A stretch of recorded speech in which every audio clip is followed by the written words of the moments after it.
আসসালামু আলাইকুম। সো আপনারা দেখতে পাচ্ছেন গোল্ডের 1 আওয়ার চার্ট।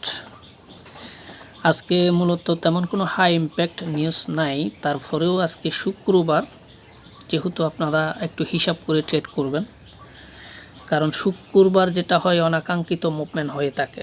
বিশেষ করে যে সময় নিউজ থাকে না সেই সময় কিন্তু সবাই মনে করে যে আজকে নিউজ নাই, মার্কেট হয়তো তেমন একটা মুভ করবে না, কিন্তু আপনি দেখবেন আনএক্সপেক্টেড মুভমেন্ট হয়ে যায় যে সময় নিউজ থাকে না। So be careful. সো 1 ঘন্টার চার্টে আজকে আমি আপনাদেরকে ট্রেডিং প্ল্যানটা একটু বলে দিই। আপনারা দেখতে পাচ্ছেন এখানে আমি দেখাচ্ছি, এখানে হচ্ছে আপনাদের বর্তমানে মার্কেট আছে এই লেভেলে 3396 বা 3300 কাছাকাছি মার্কেট আছে। যদি মার্কেটকে আপনারা এখানে পেয়ে যান 3320-22 বা 3325, এই 20 থেকে 25-এর মধ্যে যদি আপনারা পান তাহলে আপনারা একটা সেল পজিশন নিতে পারেন।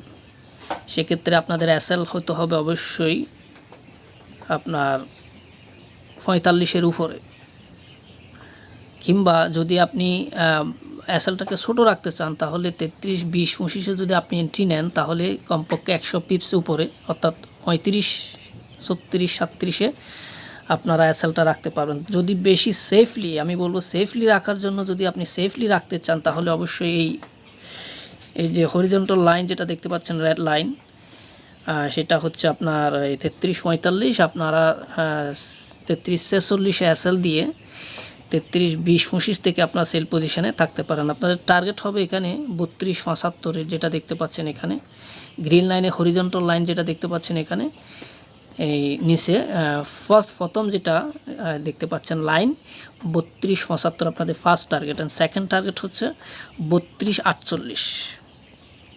সো থার্ডলি আমি এটা বলবো না, কারণ হচ্ছে আপনাদের আমি বলবো ফার্স্ট এবং সেকেন্ড এই দুইটার মধ্যে টিফি নিয়ে নেওয়ার জন্য, বুক করার জন্য। এবং এইখানে যদি আপনার 32-48 থেকে কোনো রিজেকশন দেয়, যদি বাই পজিশন নিতে চান তাহলে এই লেভেল থেকে, যদি 32-48 লেভেল থেকে যদি মার্কেট কোনো রকম রিজেকশন দেয় তাহলে এখান থেকে আপনারা বাই করতে পারেন। সেক্ষেত্রে আপনাদের সেফ এসএল হবে আপনার 3207-এর নিচে। আর যদি এসএল ছোটো রাখতে চান তাহলে আপনারা 32-48-এ যদি আপনারা বাই এন্ট্রি নেন তাহলে আপনারা 32-38 কিংবা 32-35-এ এসএল রাখতে পারেন। তবে সেফলি এসএল রাখার জন্য আপনার 32-7-এর নিচে রাখতে হবে। সেক্ষেত্রে আপনার লট সাইজ ছোটো করবেন, মানি ম্যানেজমেন্ট ফলো করবেন। তো আজকে ট্রেডিং প্ল্যানটা এতটুকুই। এখানে ভিডিও বড় করার আর কোনো প্রয়োজন নেই।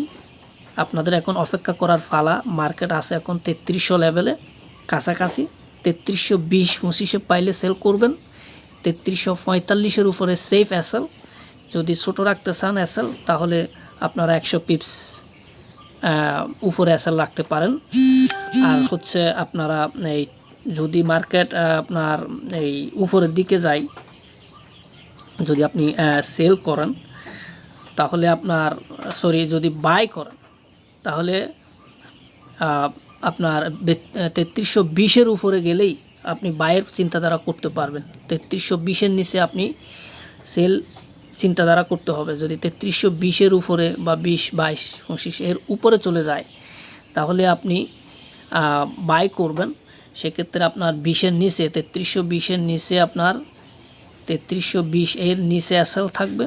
আপনার টার্গেট হবে 33-45 এবং 33-75, স্টেপ বাই স্টেপ। 33-45 ক্রস করলে আপনি 33-45-কে টার্গেট করতে পারবেন, এবং আপনি চাইলে 33-45-এ TP1 নিতে পারেন, এবং এটা ক্রস করলে আপনি চাইলে ট্রেলিং স্টপ লস ট্রেল করে আপনার প্রফিটটাকে উপরের দিকে নিয়ে যেতে পারবেন আস্তে আস্তে। সেক্ষেত্রে আপনি 33-75 পর্যন্ত টার্গেট করতে পারবেন। যদি 33-75 থেকে রিজেকশন নেয় তাহলে এখান থেকে সেল করতে পারবেন। সেক্ষেত্রে 33-80-85-90-এর দিকে এসএল রাখতে হবে। সো আশা করি বুঝতে পারছেন আজকের বিষয়টা। যদি আপনারা আমাদের সাথে ট্রেড করতে চান তাহলে আপনারা এই ভিডিও ডিসক্রিপশন বক্স থেকে আমাদের টেলিগ্রাম ইউজার নেম আছে আমার, আপনারা ওইখানে আমাকে ইনবক্স করতে পারেন, যোগাযোগ করতে পারেন আমার সাথে। সেক্ষেত্রে আপনারা আমাদের অ্যানালাইসিস ফলো করতে পারবেন। সকলে ভালো থাকবেন। আসসালামু আলাইকুম রহমতুল্লাহি ওয়া বারাকাতুহু।